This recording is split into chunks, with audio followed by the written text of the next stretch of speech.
Yo, this is unbelievable. This is incredible. Yo, shout out to the Knicks fans. Shout out to y'all. Ty Butler, we in the house. The Knicks are going to the finals. In the background, I have the ESPN broadcast because I do want to hear from the Knicks. Mike Brown's talking now, his second trip to the finals. This is cool. You have Walt Clyde Frazier, Patrick Ewing presenting the Eastern Conference Finals trophy to the Knicks. Everything about this is well done. This is awesome, man. Shout out to y'all Knicks fans. Y'all deserve this. For real talk. The Eastern Conference Finals most valuable player. Eastern Conference Finals most valuable player award, named after Larry Bird, is about to be given to Jalen Brunson, who the Mavs just decided, yeah, we're good. We don't need you.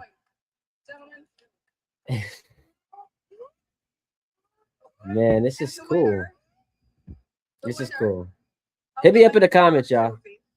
I want to hear from the Knicks fans. Conference Finals most valuable player by unanimous decision. Unanimous. Jalen Brunson. Well deserved, of course, because he ended the series in game 1.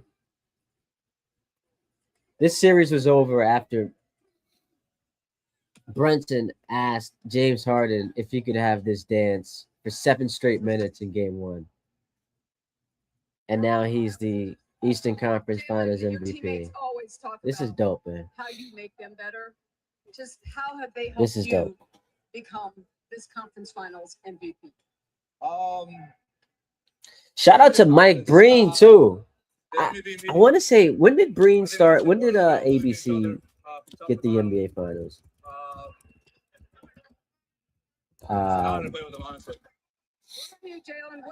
2002 is when ABC took over the NBA Finals. So Breen is now going to get a chance to call the Knicks in the finals on national television for the first time. This is pretty cool, man. And he's obviously been there for the entirety of this run.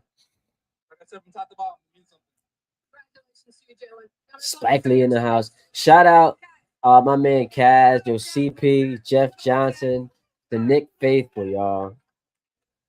Shout out to all the diehards, the content creators. Big up my man Alan Hahn doing this thing. Just what does it feel like to finally get over the hump? Man, it's an honor to be able to do this back in the team that I grew up cheering for my whole entire life. It's crazy, man. And I know I should be talking more, but I'm trying to do the stream and listen to this post game because, like, I'm not a Knicks fan. I got a lot of Knicks fans who are friends and family, and I don't have a concrete memory of the '99 run. I was only 5 years old. I just turned 5 when the Knicks were in the finals back in '99. And the Knicks fans that traveled to Cleveland and took over that building. Pretty special run, y'all. Josh Hart, the hero of game 2. Y'all questioned if this man should be taken out of the starting lineup. The same starting lineup that he was in when this team was in the conference finals last year. He had one bad game and y'all were like, nah, get this man out of the starting lineup. The disrespect. And he responded. 26 points, 7 assists, 4 rebounds. Drafted by the Lakers, by the way. So I think the Lakers get an assist on this conference finals victory for the Knicks. Words like selfless, we'll do whatever it takes. You hear that a lot in sports. This is dope, man. Hit me up, Ty D. Butler. If you're in the comments, we streaming live on YouTube. We are on Twitter as well. Everybody wants each other to be successful. Everybody willing to sacrifice for the betterment of the team. Just an annihilation of the conference. Yo, you hear that? If we would have said before the playoffs began that the Atlanta Hawks would be the biggest competition, would provide the most resistance in the East for the Knicks, y'all would have said we were bugging. They beat the Hawks in 6 and then back-to-back sweeps against Philly and against Cleveland. Shout out to the Knicks, man. Shout out Jalen. Big up Cat, Bridges, the whole squad. Shamit, OG. This is fun. This is really fun to watch. I'm having a blast. And I'm not even a Knicks fan. I'm having a blast. Patrick Ewing, Walt Clyde Frazier. You got Starks in the house. Leon Rose up there. Give that man his flowers, man. And I kept saying, let me turn this down a bit.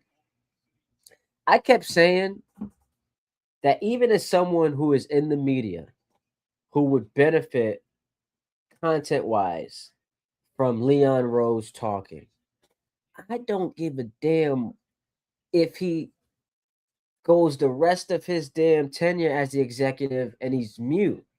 If this team is competing year after year after year, I don't got to hear from him. Move in silence. People are like, whoa, shouldn't he want to be the recipient of the praise that he's deserved? Yo, isn't that indicative of what this Nick culture is? I don't need to be on Front Street receiving praise from y'all, getting flowers. I'm good hanging in the background, putting this team together. And this run for the Knicks that started back in March of 2020, and Simmons talked about this on his podcast. It's like they hired him right before COVID. And then he just got to working with Tibbs and with Julius Randle, who do deserve their love for what the Knicks have created here. Hartenstein, all those guys. Building a team like this did take a little bit of good fortune. It did take some good fortune, right? You needed Dallas to just fumble the Jalen Brunson bag. What the hell were they thinking? And now none of us thought he would become this, but it still just made no sense how they had this gem on their team and we never even got to a contract offer, right?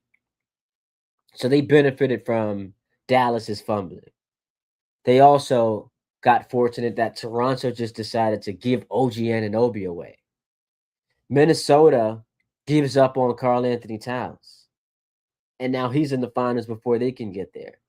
You had, and this is a little bit more like complex. So the failure in Brooklyn with their big three leads to Durant deciding the team he wants to go to is Phoenix.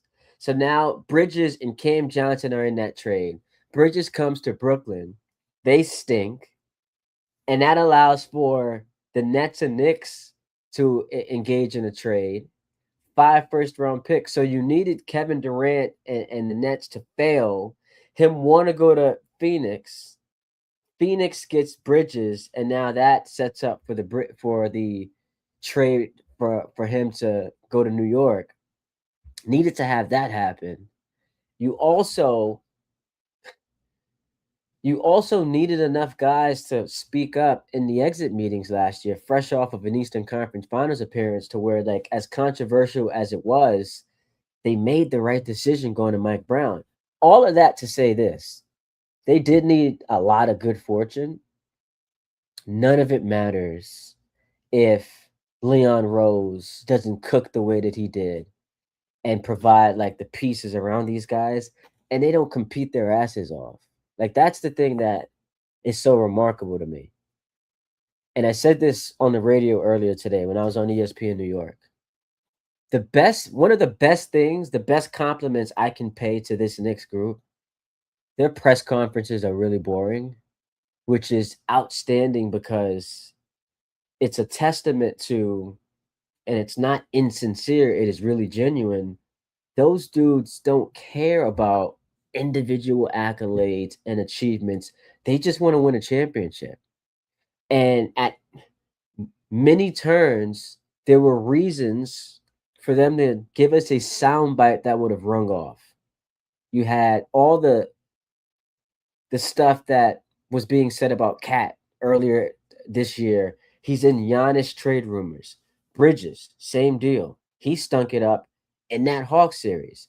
Josh Hart, the 48 hours after game one, he had to live with should he be in the starting lineup. There were so many different ways for this to go south and for guys to it's just in natural moments of frustration to come out and give you one soundbite, and that hasn't happened the entire year.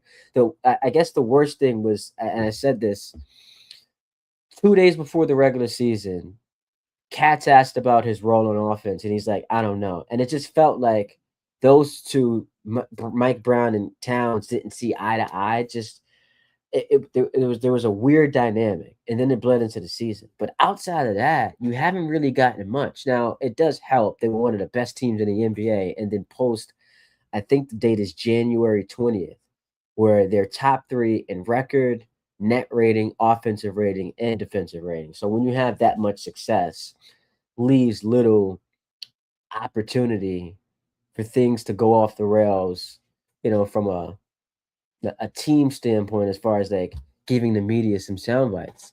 But that group, man, that group stuck together, didn't care about the outside noise.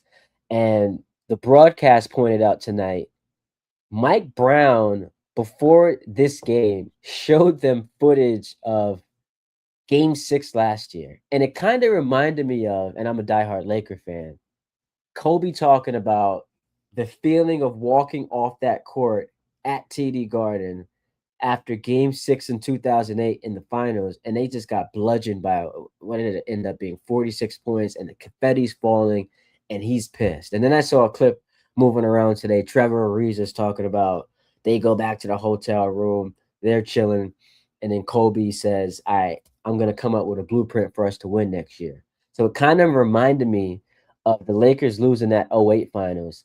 And it's a different situation, obviously. Mike Brown's a new head coach. He comes in and then just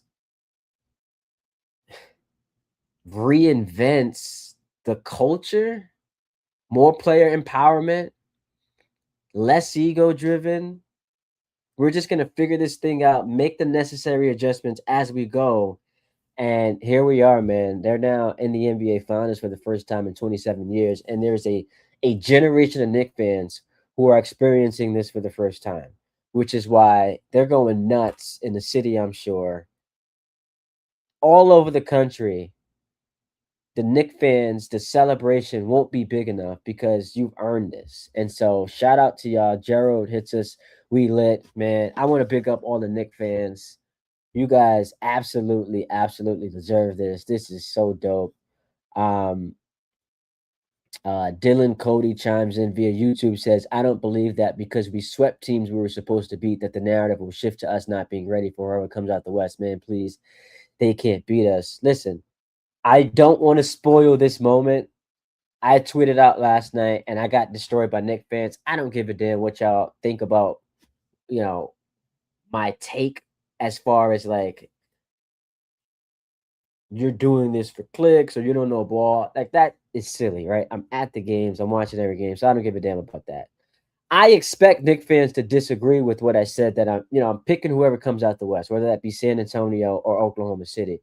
I want y'all to disagree with me because it means you standing 10 toes down on your team, as you should. When you've won 11 consecutive playoff games, when you've just set the record for point differential, when you're 12-2 in the postseason, and the two losses are by a combined 2 points, 11 of the 12 wins are by double digits, when you just continue to smack teams. You beat Atlanta in the clincher on the road by 51 points. You beat Philly in the clincher on the road by 30 points. And you just annihilated the Cavs in the clincher on the road by 37 points. You better be 10 toes down. You better stand up with your chest held high, roll those shoulders back, have your head up. You better behave that way. And so if you're operating with the confidence that my man Dylan here is on YouTube, I I respect it. I ain't gonna knock your hustle. Gerald chimes in, Coach of the Year, Mike effing Brown. Missoula did a hell of a job without Jason Tatum. Um, and so I think he's gonna win that. I think that gets announced tomorrow. Dylan Cody, Nixon 6, Mike Brown. I'm sorry, I didn't recognize your game. Yo, this is funny, man. Mike Brown was like the ninth choice, right? All of the reporting said he was their ninth option. I'm sorry I didn't recognize your game. The meme. That's funny. Matt underscore May. Let's hecking go. Let's go, Ty. Where Matt Barnes at? What he say about my coach? Hey man, I tried to have some fun earlier today on the radio show. We were filling in Jake Ashman and I were filling in for Michael K. And I wanted to do a like biggest losers if the Knicks win the championship, and I'm just creating a list like off the top of my head. As much as I love this guy, he's my favorite player in the league. KD and Kyrie, because y'all had an opportunity to go to New York, and for Durant, listen, this would have been the home he needed, right? He's got like this identity crisis. No fan base is claiming him. His career post Golden State has just been, I don't want to say a disaster because he's still an excellent player, but it's been a lot of either getting bounced in round one or not making the playoffs. And so he would have found a home here. And if you win a championship with the Knicks, as Jalen Brunson will learn if he gets 4 more wins, you can walk this city. You're like Jesus walking on water, man. Like they're gonna claim you. And Durant had the opportunity to do that, chose otherwise, goes to Brooklyn, that falls apart. So him and Kyrie are amongst the biggest losers. I also said New York City employers, man, y'all think folks are coming to work if the Knicks win a championship? They're taking the summer off. Y'all could dub that for sure. Becky Hammond, I agreed with her at the time, and maybe it's she was right in that moment, but the league has changed because we've gone to like a small ball, not a traditional center kind of style. But if Jalen's the best player on the championship team, Becky's gonna get roasted. She's gonna get annihilated on social media, and I don't think she cares. But Draymond, for all he's had to say about Cat and making fun of the Knicks, he'll end up being a big loser. And then the list just goes on and on. The Nets, come on, Nets. The Mets, because like the Mets and the Knicks have been doppelgangers, and now the Knicks have run laps around you. They have completely distanced themselves from you. The New York Jets, my football team, because it shows you, despite having who many perceive to be a bad owner, it is possible to still find some success. Matt underscore mate, Knicks, dub, finals, going to the finals. Aiden rocks. As a 36-year-old Knicks fan who immigrated to the U.S. in '99, I didn't watch the team in those finals. I have seen more losses and disappointment than wins. I'm so emotional. I can't believe this day. Listen. I respect it. I understand it. It's been a long time coming, y'all. Not man. It wasn't that long ago.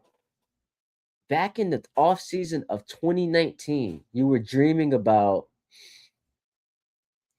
KD, Kyrie, and Zion. Like the off season was your time to shine. It was we stink as a basketball team. We've got to do something. Hopefully we can hit on whatever the lottery pick is that we have and then strike some gold in free agency.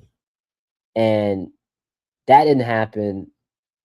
7 years later, you're in the NBA finals. Like it's unbelievable. And let me stop saying unbelievable because I also said that um I said that we have to we're watching the Knicks and every time we look up they're up double digits. So at some point, we got to stop calling it unbelievable and find a new word. The last time that the New York Knicks lost by more than 1 point with their starters playing was back on March 31st against the Rockets. The NBA Finals isn't tipping off until what, June 3rd? The NBA Finals starts June 3rd, which would mean the Knicks will have gone the entire month of April, the entire month of May, since the last time they lost by more than 1 point in a game their starters played it. The two losses to Atlanta were by 1 point. They lost in early April to the Hornets, but it was the end of the season. Their starters weren't playing. And so this is a long time in the making, man. And it's a spectacular, just special run. And I said this and I was being hyperbolic, but the eye test tells you I'm watching the greatest team of all time. Like that's how they make it look. Everyone's hitting shots. OG, Bridges, who had an uncharacteristically inefficient night, and Brunson wasn't great, but Cat just raining threes. And here comes Shamit and Alvarado and Deuce, like and Mitch is like catching lobs. All these guys come in and just score. It's amazing. It kind of reminds me of too, and I'm trying my best not to go like too far, but listen, like remember the 2015 Warriors had that like mantra of strength in numbers? Like this is what that kind of reminds me of. Every guy who comes off the bench is just like spectacular. Aiden Rock says, I can't believe this day has come. Did the Cavs analytically win tonight? That's been ringing off. Kenny Atkinson, I guess, was just trying to like instill confidence in his group, but he knew the series ended in game one. Nobody's working tomorrow. Who's going to work tomorrow? That's the thing. It's 11 o'clock here on the East Coast. The party's just begun for all the Knicks fans. Who's going to work? Matt underscore mate says back in 2019 we were screaming for Dolan to sell the team, and Dolan. Here's another thing where you got to get. Here's another thing that we got to say about Dolan and why he deserves credit. The fact that he has put together a culture that has united all of these Nick legends, man, and not just the legends, the former players. You've got J.R. Smith and you've got Stephon Marbury, you've got Tim Thomas, in addition to the guys we know, Ewing and Allen Houston and Starks, and of course Clyde and Bernard King, aka Cedric the Entertainer.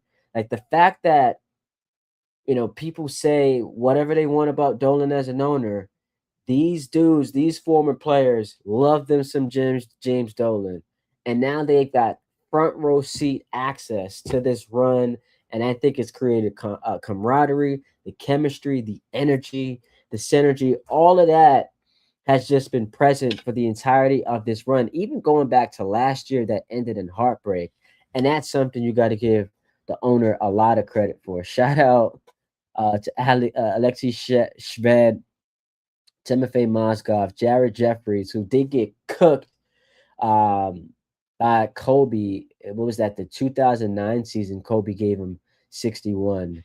Langston Galloway, Ronnie Turioff, and so many more Knicks for those jury days. This is unbelievable. And it also leads to why this feels so special for a lot of y'all Knicks fans. The misery, man. The absolute agony of being so just mind-bogglingly bad, just objectionable. And then Phil Jackson's plan with the triangle and Derek Fisher. It was like, what are we doing? Year after year after year. Can we just get it right? And remember, I brought up 2019. Y'all remember what a lot of a lot of you guys in 2019 thought that if the Knicks don't sign Durant and Irving, they're gonna end up giving the bag to Vucevic and Tobias Harris. Y'all remember that? And my man Alan Hahn had to pull up on the radio day after day and say, no, that is not what's going to happen. If they strike out in free agency, they are not just giving big time money to B and C players. That is not going to happen.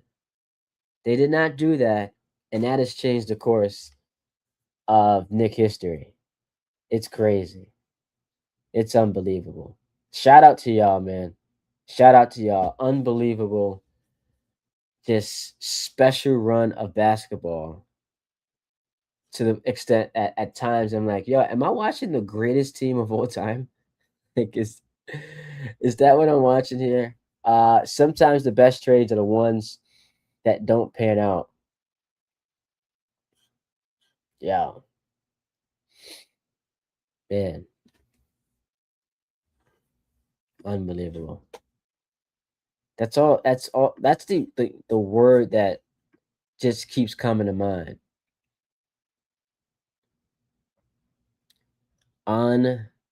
Unbelievable. So the Knicks outscored their opponents by 262 points across the last 11 games. It's the best point differential across 11 games in NBA history, regardless of it being the regular season or the postseason. And then you just think about that feat being accomplished by this group, a feat that the 86 Celtics never accomplished, or Jordan's Bulls, or Kobe and Shaq's Lakers, or, the '08 Celtics, LeBron and Wade and Bosh's Heat, Katie and Steph's Warriors. Like, none of those teams accomplished this type of demolition that we've seen the Knicks put on their opponents through 11 games. It's nuts, y'all. And now they're going to the finals. And because of how well you've played and just blasting teams the way that you have, you got to feel confident you can beat whoever comes out the Western Conference. I wonder, who would you rather play if you are a Knicks fan? Do you want OKC or San Antonio? Now, I had said last week OKC would wax them in 5. I picked the Spurs to win the Western Conference Finals, but I said if you're a Knicks fan, you should be rooting for the San Antonio to upset OKC because I think OKC would blast them. Now I think you should be rooting the other way because OKC with those injuries to J-Dub and AJ Mitchell are just not going to be the same team. And if you see them in the finals, I now believe you've got a chance to beat them if those injuries are significant and it keeps them out. San Antonio is a different animal. I'd pick the Spurs, but I also believe that because of what you've seen your team do over the last month, you want smoke with whoever comes out the West. Like, it doesn't even matter. We would have never had RJ to trade for OG, the picks for Bridges and Cat. Yeah. Matt_mate says, I think I want San Antonio. He thinks he wants San Antonio. I don't know. I think San Antonio is the best team in the NBA. I think they're going to win tomorrow night and then close this thing out on Thursday. But regardless, hell of a finals we're in for. And if you're Silver, it's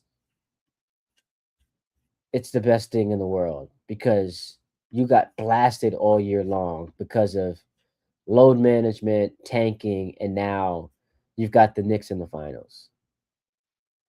So it's just an unbelievable draw for you and a gift that the Knicks ended up being this good.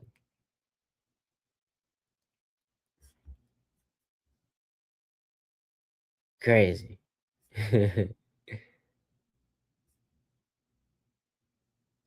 Crazy. Whoever the more beat up, I think that's who we should want to play. But do you think the way they're playing now, they can manage? Listen, I'm going to pick the winner of the Western Conference just to keep it a stack with y'all. But Can the Knicks win the finals? Absolutely. You can't play this well for this long, get to the finals, and then people say you can't win it. Like that would just be absurd. It would be ridiculous. It would be ridiculous. Once you play this well for this long, where you bludgeon the entire conference, we can't then say the path was easy and you're not good enough to win the title. I won't be picking them to win a championship. I'm rolling with San Antonio if they come out, or if Oklahoma City gets J Dub and AJ back, I'll be picking the Thunder. That's not me being a hater, man. I gotta call it how I see it. But can the Knicks win the championship? Absolutely. They are playing, I mean, literally the best basketball we've ever seen any team play in the playoffs or the regular season for that matter. Like the point differential of 262 over an 11 game stretch has never happened before.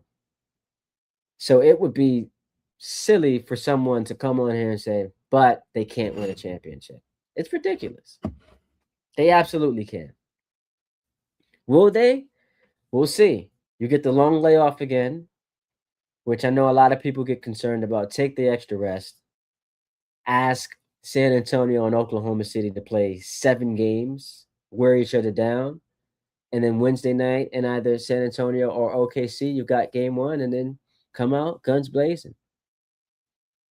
Man_made. How am I supposed to sleep tonight? You can't. Your team is in the finals. But I'll tell you this. Let me take a quick drink. You'll wake up tomorrow. Your first thought after you say thank you to your Lord and Savior Jesus Christ for waking you up to see another day, your first thought will be, is this real? Like, is this actually happening? Is this happening? Is this real? That'll be your first thought.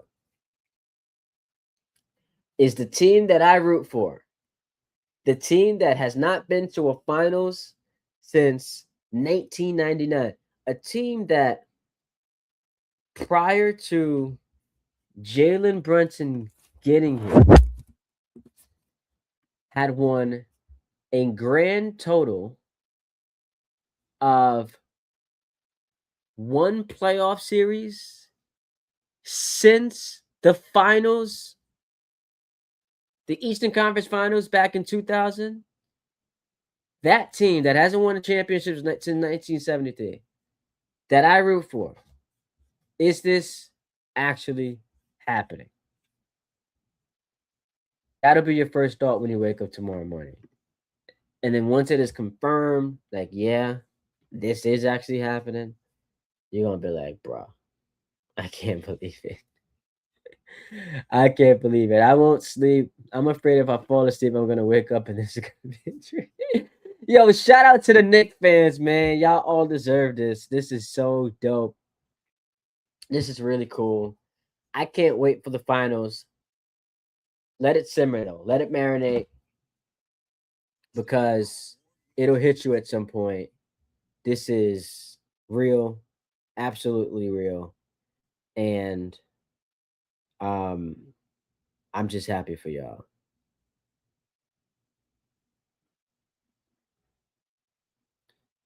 I'm happy for y'all.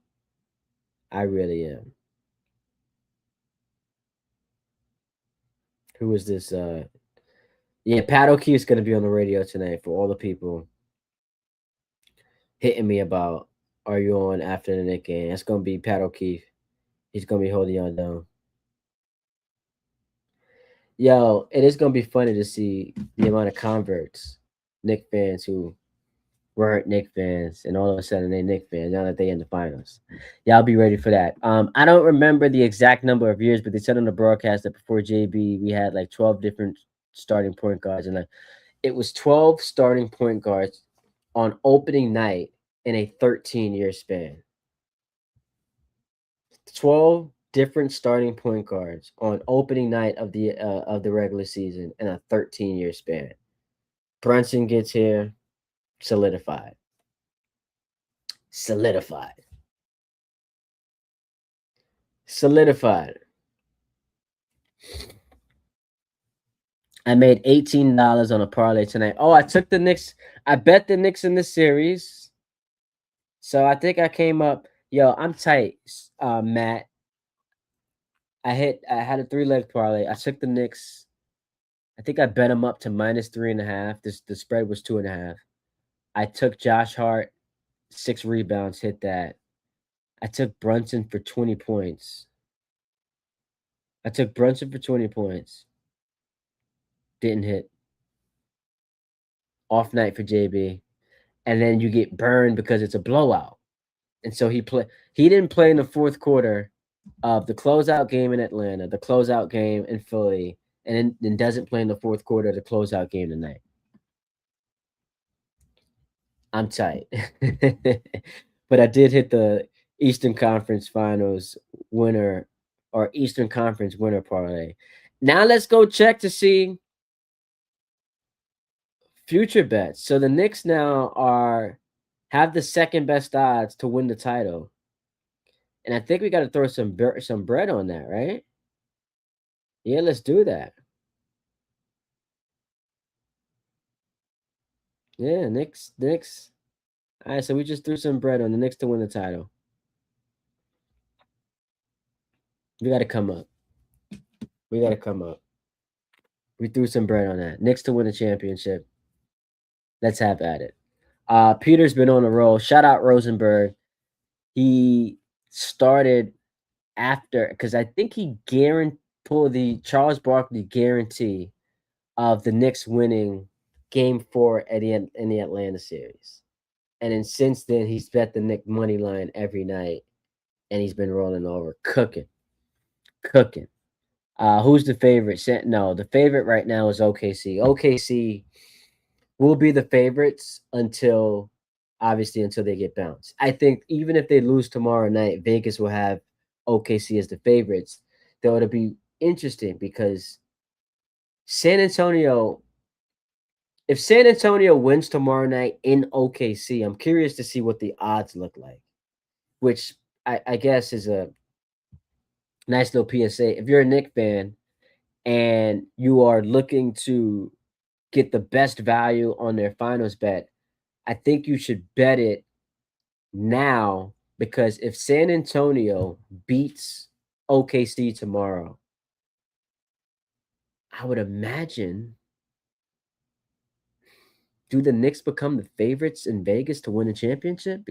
Because then San Antonio is going to be favored in Game 6.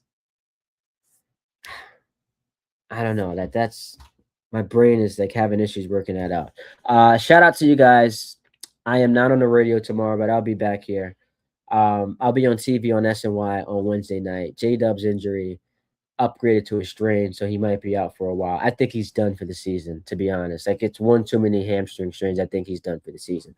I appreciate you guys for tuning in. Hit me up at Ty D Butler, Twitter, Instagram, TikTok. I'll talk to y'all later. Congratulations to the New York Knicks. Shout out to all the fans out there holding it down. Y'all hear from me tomorrow. Peace and love.